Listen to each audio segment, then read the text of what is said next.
നമ്മുടെ സംസ്ഥാനത്തോട് കേന്ദ്ര സർക്കാർ കാണിക്കുന്ന വലിയ സാമ്പത്തിക അവഗണനയുണ്ട്, സാമ്പത്തിക ഉപരോധമുണ്ട്.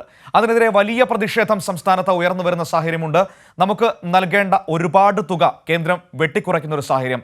ഏകദേശം 57,000 കോടിയിലധികം രൂപ പല ഘട്ടങ്ങളിലായി നമുക്ക് കിട്ടേണ്ടതാണ്. പക്ഷേ അതൊക്കെ വെട്ടിക്കുറച്ചിരിക്കുകയാണ്. ഈ സാമ്പത്തിക ഉപരോധത്തിനെതിരെ കേരളത്തെ ഒരുമിച്ച് നിർത്തിക്കൊണ്ടുള്ള വലിയ പോരാട്ടത്തിന് സർക്കാർ തുടക്കം കുറിച്ചിരിക്കുകയാണ്. അതിൽ രാഷ്ട്രീയ പോരാട്ടമുണ്ട്, നിയമവഴിയിലൂടെയുള്ള പോരാട്ടവുമുണ്ട്.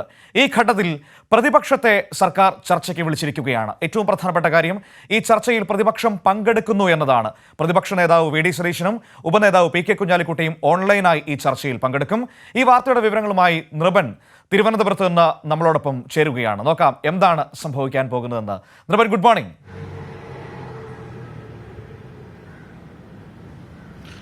Good morning Manu. നൃപൻ, കഴിഞ്ഞ കുറേ നാളുകളായി നമ്മൾ ചർച്ച ചെയ്യുന്ന വിഷയമാണ് കേന്ദ്രം സംസ്ഥാനത്തോട് കാണിക്കുന്ന ഈ സാമ്പത്തിക അവഗണന.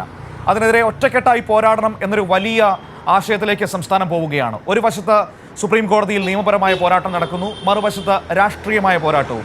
ഇപ്പോൾ നവകേരള സദസ്സിലൊക്കെ മുഖ്യമന്ത്രി ഈ കാര്യം വിശദമാക്കിക്കൊണ്ട് പൊതുജനങ്ങളോട് സംസാരിക്കുകയുണ്ടായി. അതിൻ്റെ തുടർച്ചയായിട്ട് ഇപ്പോൾ പ്രതിപക്ഷത്തെ കൂടി ചർച്ചയ്ക്ക് വിളിക്കുകയാണ് സർക്കാർ.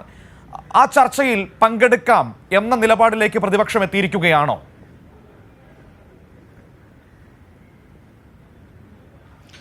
മനു, കേരളത്തെ സംബന്ധിച്ചിടത്തോളം വലിയ വെല്ലുവിളിയാണ് സാമ്പത്തികമായി കേന്ദ്രം തുടരുന്ന അവഗണന. നമുക്ക് അർഹമായ ആനുകൂല്യങ്ങൾ വിഹിതം തരുന്നില്ല. ഒപ്പം തന്നെ കടമെടുക്കാനുള്ള പരിധിയിൽ പോലും കേന്ദ്രത്തിൻ്റെ ഇടപെടൽ ഉണ്ടാകുന്ന അവസാന പാദത്തിൽ അപ്രതീക്ഷിതമായ ഒരു തിരിച്ചടിയാണ് കേരളത്തിന് നേരിട്ടത്. 5,600 കോടി രൂപ കടമെടുക്കാനുള്ള ഇത് വെട്ടിച്ചുരുക്കുകയും ചെയ്തു. അങ്ങനെ വലിയ തരത്തിലുള്ള പ്രതിസന്ധി സംസ്ഥാനം ഇക്കാര്യങ്ങളിൽ അനുഭവിക്കുന്നുണ്ട്. ഈ കാര്യത്തിൽ കേരളത്തിൽ പ്രതിപക്ഷത്തെ കൂടി മുഖവിലേക്ക് എടുത്തുകൊണ്ട് മുന്നോട്ട് പോകണം എന്നത് തന്നെയാണ് സംസ്ഥാന സർക്കാരിൻ്റെ നിലപാട്. പല ഘട്ടങ്ങളിൽ എം പിമാരുടെ യോഗങ്ങളിലൊക്കെ തന്നെ മുഖ്യമന്ത്രി ഈ കാര്യം വ്യക്തമാക്കുകയും ചെയ്തു. ഒരു ഘട്ടത്തിൽ പ്രതിപക്ഷ എം പിമാർ ഒന്നിച്ച് ഈ കാര്യങ്ങളിലൊരു നിവേദനം പ്രധാനമന്ത്രിയെ നേരിട്ട് കാണണമെന്നും ധനകാര്യമന്ത്രിയെ നേരിട്ട് കാണണമെന്നും നിലപാട് സ്വീകരിച്ചു. ആ ഘട്ടത്തിൽ പ്രതിപക്ഷം ആ നിവേദനത്തിൽ പോലും ഒപ്പിടാൻ തയ്യാറായില്ല. വലിയ വിമർശനമുണ്ടായി. ഇക്കാര്യത്തിൽ കേരളത്തെ സ്നേഹിക്കുന്ന രാഷ്ട്രീയത്തിന് അതീതമായി നിൽക്കുന്ന മുഴുവൻ പേരും പ്രതിപക്ഷത്തിന് എതിരാകുന്നൊരു ഘട്ടവും ഉണ്ടായി. പക്ഷേ മുഖ്യമന്ത്രി ഇക്കാര്യത്തിൽ വീണ്ടും തുടർന്ന് മുന്നോട്ട് പോകാൻ തന്നെയാണ് തീരുമാനം. മുഖ്യമന്ത്രി പ്രതിപക്ഷത്തെ യോഗത്തിന് വിളിച്ചു. പ്രതിപക്ഷത്തിൽ ഏറ്റവും ശ്രദ്ധേയമായ കാര്യം, പ്രതിപക്ഷ നേതാവ് വി ഡി സതീശനൊപ്പം തന്നെ പ്രതിപക്ഷ ഉപനേതാവ് പി കെ കുഞ്ഞാലിക്കുട്ടിയെയും മുഖ്യമന്ത്രി നാളെ ചേരുന്ന യോഗത്തിൽ ക്ഷണിച്ചിട്ടുണ്ട്. നാളെ 10 മണിക്കാണ് യോഗം ചേരുക. ഇപ്പോൾ അവസാനം ലഭിക്കുന്ന വിവരം, പ്രതിപക്ഷം ഈ യോഗത്തിൽ പങ്കെടുക്കാൻ തീരുമാനിച്ചിട്ടുണ്ട്. പ്രതിപക്ഷ ഉപനേതാവും പ്രതിപക്ഷ നേതാവും രണ്ടുപേരും ഈ യോഗത്തിൽ പങ്കെടുക്കും. മുൻ നിശ്ചയിച്ച പരിപാടികൾ ഉള്ളതിനാൽ അതുകൊണ്ട് നേരിട്ട് പങ്കെടുക്കാൻ കഴിയില്ല. ഓൺലൈനായി ഈ രണ്ട് നേതാക്കളും യോഗത്തിൽ പങ്കെടുക്കും എന്നതാണ് അറിയിച്ചിട്ടുള്ളത്. നേരത്തെ മനു സൂചിപ്പിച്ചതുപോലെ വിവിധ ഘട്ടങ്ങളിൽ വിവിധ വഴികളാണ് സംസ്ഥാനം തേടുന്നത്. ഒന്ന്, രാഷ്ട്രീയമായി കേന്ദ്ര സർക്കാർ BJP സർക്കാർ നടത്തുന്ന കേരളത്തിനെതിരെയുള്ള അവഗണനയ്ക്കെതിരെയുള്ള രാഷ്ട്രീയ പോരാട്ടം ഒരു വശത്ത്, ഒപ്പം തന്നെ നിയമപരമായ പോരാട്ടമുണ്ട്. ആ നിയമപരമായ പോരാട്ടം സുപ്രീം കോടതിയെ സംസ്ഥാന സർക്കാർ സമീപിച്ചു കഴിഞ്ഞു. അതിൽ കേന്ദ്രത്തിന് നോട്ടീസും സുപ്രീം കോടതി അയച്ചു കഴിഞ്ഞു. അത് ഈ ഫെഡറൽ തത്വങ്ങളെ പൂർണ്ണമായി ലംഘിച്ചുകൊണ്ട് കേരളത്തിനെതിരെയുള്ള നീക്കമാണ് സംസ്ഥാന സർക്കാർ ചൂണ്ടിക്കാട്ടുന്നത്. ദില്ലിയിൽ മുഖ്യമന്ത്രിയും മന്ത്രിമാരും ഒപ്പം തന്നെ MLA-മാരും അണിനിരക്കുന്ന പ്രതിഷേധത്തിലേക്ക് വേണ്ടിയിട്ടുള്ള ആഹ്വാനം നേരത്തെ തന്നെ സർക്കാർ പ്രഖ്യാപിച്ചതാണ്. അതിൻ്റെ മുന്നൊരുക്കങ്ങളുമായി സർക്കാർ മുന്നോട്ട് പോകുന്നു. അത് ദില്ലിയിൽ വെച്ച് എന്നാണ് തീയതി എന്ന കാര്യം തുടർ ദിവസങ്ങളിൽ തീരുമാനിക്കും. അങ്ങനെ വിവിധ തരത്തിലുള്ള പോരാട്ടമായി സർക്കാർ മുന്നോട്ട് പോകുന്നു. അതിൽ പ്രതിപക്ഷത്തെ കൂടി മുഖവിലേക്ക് എടുത്തുകൊണ്ട്, പ്രതിപക്ഷത്തെ കൂടി കൂട്ടിയോജിപ്പിച്ചുകൊണ്ട് കേരളത്തിൻ്റെ പൊതുവായ ആവശ്യമാണ് കേരളം നേരിടുന്ന ഏറ്റവും വലിയ വെല്ലുവിളിയാണ് ഈ ധനമേഖലയിൽ സാമ്പത്തികമായി കേരളത്തെ വരിഞ്ഞു മുറുക്കാനുള്ള കേന്ദ്ര സർക്കാരിൻ്റെ നീക്കം. അതിനാണ് പ്രതിപക്ഷ നേതാവിനെയും ഉപനേതാവിനെയും മുഖ്യമന്ത്രി യോഗത്തിന് വേണ്ടി ക്ഷണിച്ചിട്ടുള്ളത്. ഏറ്റവും അനുകൂലമായ സമീപനം ഇക്കാര്യത്തിൽ സമീപകാലങ്ങളിൽ പ്രതിപക്ഷത്തിൻ്റെ ഭാഗത്തുനിന്നുണ്ടായിട്ടില്ല. നേരത്തെ മനു സൂചിപ്പിച്ചതുപോലെ നവകേരള സദസ്സിലൊക്കെ മുഖ്യമന്ത്രി ചോദിച്ച ഏറ്റവും വലിയ രാഷ്ട്രീയ ചോദ്യവും അതായിരുന്നു. കേരളം എന്നത് ഈ പറഞ്ഞ സർക്കാരുകൾ മാറി മാറി വരാം, പക്ഷേ കേരളത്തിൻ്റെ പൊതു ആവശ്യമാണ്. 58,000 കോടി രൂപയാണ് കേന്ദ്രത്തിൽ ലഭിക്കേണ്ട വിഹിതം കേന്ദ്ര സർക്കാർ സംസ്ഥാനത്തിന് നൽകാനുള്ളത്. ഒപ്പം തന്നെ വിവിധ പദ്ധതികളുടെ, ഉച്ചഭക്ഷണത്തിൻ്റെ പദ്ധതിയുടെ തുകയുടെ വിഹിതം നൽകാനുണ്ട്, ലൈഫിൻ്റെ പദ്ധതിയുടെ വിഹിതം നൽകാനുണ്ട്, ക്ഷേമ പെൻഷനുകളുടെ വിഹിതം നൽകാനുണ്ട്, ഒപ്പം തന്നെ ഈ പറഞ്ഞ വിവിധ ഈ തൊഴിലുറപ്പ് പദ്ധതിയുടെ വിഹിതം നൽകാനുണ്ട്. അങ്ങനെ സംസ്ഥാനത്തിൻ്റെ അർഹമായ ആനുകൂല്യങ്ങൾ പൂർണ്ണമായി നൽകുന്നില്ല. ഒപ്പം തന്നെ കടമെടുപ്പ് എടുക്കാനുള്ള അവകാശത്തിൻ്റെ പരിധിയിലേക്കും നിയന്ത്രണം കൊണ്ടുവരുന്നു. കിഫ്ബി പോലുള്ള പദ്ധതികളെ സംസ്ഥാനത്തിൻ്റെ പൊതുകടമായി മാറ്റുന്നു. ഏറ്റവും പ്രധാനപ്പെട്ട കാര്യം മനു, ഈ പറഞ്ഞ ദേശീയപാത വികസനത്തിൽ ഒരു സംസ്ഥാനം മാത്രമാണ് കേന്ദ്രത്തിന് വിഹിതം നൽകുന്നത്. കേരളം മാത്രമാണ്. ആ വിഹിതം കിഫ്ബിയിൽ നിന്ന് കടമെടുത്താണ് സർക്കാർ നൽകിയത്. അതും സംസ്ഥാനത്തിൻ്റെ കടമെടുപ്പ് പരിധിയിൽ കേന്ദ്ര സർക്കാർ ഉൾപ്പെടുത്തിയെന്നതാണ്. അങ്ങനെ ഏതെല്ലാം തരത്തിൽ സംസ്ഥാനത്തെ സാമ്പത്തികമായി തറക്കാൻ കഴിയും, വലിഞ്ഞു മുറുക്കാൻ കഴിയും എന്ന നയത്തിലേക്ക് BJP, കേന്ദ്ര സർക്കാർ, സംഘപരിവാർ വലിയ ആസൂത്രമായി മുന്നോട്ട് പോകുമ്പോൾ കേരളത്തിലെ പ്രതിപക്ഷം ഇതുവരെ സ്വീകരിച്ച സമീപനം ഇക്കാര്യത്തിൽ എങ്ങനെ ഇതിനൊപ്പം നിന്നുകൊണ്ട് സംസ്ഥാന സർക്കാരിനെ പ്രതിസന്ധിയിലാക്കാമെന്നതാണ്. പക്ഷേ ഈ കാര്യങ്ങളിൽ പൊതുവായി മുന്നോട്ട് പോകണമെന്ന് തന്നെയാണ് സംസ്ഥാന സർക്കാരിൻ്റെ നിലപാട്. അതിൻ്റെ ഭാഗമായിട്ടാണ് മുഖ്യമന്ത്രി യോഗം വിളിച്ചിട്ടുള്ളത്. ആ യോഗത്തിൽ പ്രതിപക്ഷ നേതാവും ഒപ്പം തന്നെ ഉപനേതാവും പങ്കെടുക്കും. നാളെ 10 മണിക്കാണ് യോഗം ചേരുക. ആ യോഗത്തിൽ ഓൺലൈനായി യോഗത്തിൽ പങ്കെടുക്കും എന്ന കാര്യം ഉപനേതാവും അതോടൊപ്പം തന്നെ പ്രതിപക്ഷ നേതാവും അറിയിച്ചിട്ടുണ്ട്. നേരത്തെ ഞാൻ സൂചിപ്പിച്ചതുപോലെ മുൻ നിശ്ചയിച്ച ചില പരിപാടികളുള്ളതിനാൽ നേരിട്ട് പങ്കെടുക്കാൻ കഴിയില്ല എന്നതാണ് പ്രതിപക്ഷ നേതാവ് VD സതീശനും PK കുഞ്ഞാലിക്കുട്ടിയും ചർച്ചയിൽ പങ്കെടുക്കാൻ തീരുമാനിച്ചിരിക്കുകയാണല്ലോ.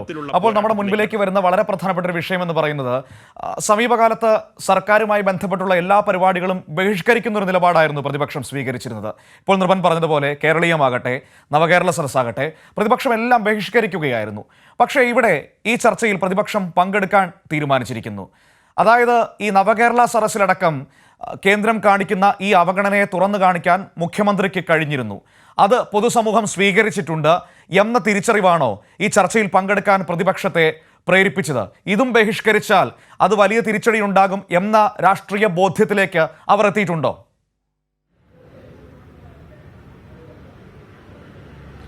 സ്വാഭാവികമാണ് മനു. കാരണം ഇത്തരം കാര്യങ്ങളിൽ പ്രതിപക്ഷത്തിന് മേൽ ഒരു സമ്മർദ്ദം വന്നിട്ടുണ്ട് എന്ന കാര്യം വസ്തുതയാണ്. നവകേരള സദസ്സിൽ മുഖ്യമന്ത്രി എല്ലാ യോഗങ്ങളിലും സംസാരിച്ചതിൽ കേരളത്തിൻ്റെ ആവശ്യങ്ങൾക്ക് വേണ്ടി ഒരു പോരാട്ടത്തിലേക്ക് സംസ്ഥാനം മുന്നോട്ട് പോകുമ്പോൾ അതിനെ എന്തിന് പ്രതിപക്ഷം എതിർക്കണം എന്ന കാര്യമാണ്. രാഷ്ട്രീയമായ അഭിപ്രായ വ്യത്യാസങ്ങൾ രാഷ്ട്രീയ പ്രസ്ഥാനങ്ങൾക്ക് പറയാം, അത് പ്രതിഷേധമായി കൊണ്ടുവരികയും ചെയ്യാം. പക്ഷേ കേരളത്തിൻ്റെ പൊതു ആവശ്യങ്ങൾ, കേരളത്തിന് അർഹമായ വിഹിതം ലഭിക്കുന്നതിന് വേണ്ടിയിട്ടുള്ള സംസ്ഥാന സർക്കാരിൻ്റെ ആവശ്യത്തിന് എന്തിന് ഈ തടയിടാൻ ഈ കേന്ദ്ര സർക്കാരിനൊപ്പം തന്നെ BJPക്കൊപ്പം തന്നെ സംസ്ഥാനത്തെ പ്രതിപക്ഷവും തയ്യാറാകുന്നു എന്ന ചോദ്യത്തിൻ്റെ മുന പ്രതിപക്ഷത്തിന് നേരെ തന്നെയായിരുന്നു. ആ സമ്മർദ്ദം വലിയ തരത്തിൽ പ്രതിപക്ഷത്തിന് ഉണ്ടായിട്ടുണ്ട്. നവകേരള സദസ്സിൽ ഉയർത്തിയ രാഷ്ട്രീയമായ ചോദ്യത്തിന് പ്രതിപക്ഷത്തിന് മറുപടി പറയേണ്ട ഘട്ടം തന്നെയാണ്. ഒരു പാർലമെന്റ് തെരഞ്ഞെടുപ്പിലേക്ക് പോകുന്നു. ഈ ഘട്ടത്തിൽ സംസ്ഥാനം ഇക്കാര്യത്തിലെ നിലപാട് സർക്കാർ വ്യക്തമാക്കുമ്പോൾ അതിൽ നിന്ന് വിട്ടുനിൽക്കാൻ സ്വാഭാവികമായും പ്രതിപക്ഷത്തിന് കഴിയില്ല എന്നതാണ് ഏറ്റവും പ്രധാനപ്പെട്ട കാര്യം. അതുകൊണ്ട് UDF മുന്നണിക്കുള്ളിൽ തന്നെ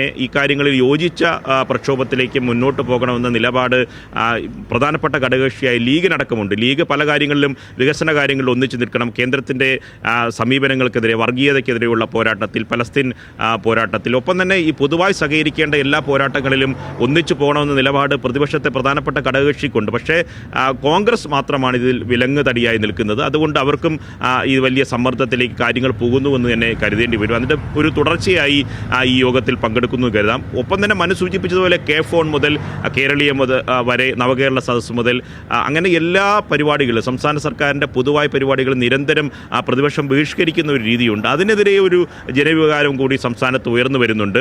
അതിൻ്റെ കൂടി പശ്ചാത്തലത്തിലാകണം പ്രതിപക്ഷം ഇതിൽ പങ്കെടുക്കാൻ തീരുമാനിച്ചത്. ഒപ്പം തന്നെ മനു, ഈ പ്രതിപക്ഷം ഈ യോഗത്തിൽ പങ്കെടുത്തുകൊണ്ട് എടുക്കുന്ന നിലപാട് എന്തായിരിക്കും, പ്രതിപക്ഷത്തിനോട് മുഖ്യമന്ത്രി പറയാൻ പോകുന്നത് എന്തായിരിക്കും, യോജിച്ച തരത്തിലുള്ള പ്രക്ഷോഭത്തിൽ പ്രതിപക്ഷത്തെ കൂടി കൂട്ടാൻ സംസ്ഥാന സർക്കാർ ആലോചിക്കുന്നുണ്ടോ, അതിൽ പ്രതിപക്ഷ നേതാവ് എന്ത് നിലപാടായിരിക്കും സ്വീകരിക്കുക എന്ന കാര്യങ്ങളൊക്കെ ഏറെ നിർണായകമാണ്. നാളെ 10 മണിക്കാണ് യോഗം ചേരുന്നത്. മനു, ശരി, ഏതായാലും നമുക്ക് നോക്കാം നിർഭൻ എന്താണ് സംഭവിക്കാൻ പോകുന്നതെന്ന്. പ്രതിപക്ഷം ഈ യോഗത്തിലെടുക്കാൻ പോകുന്ന നിലപാട് എന്താണ്?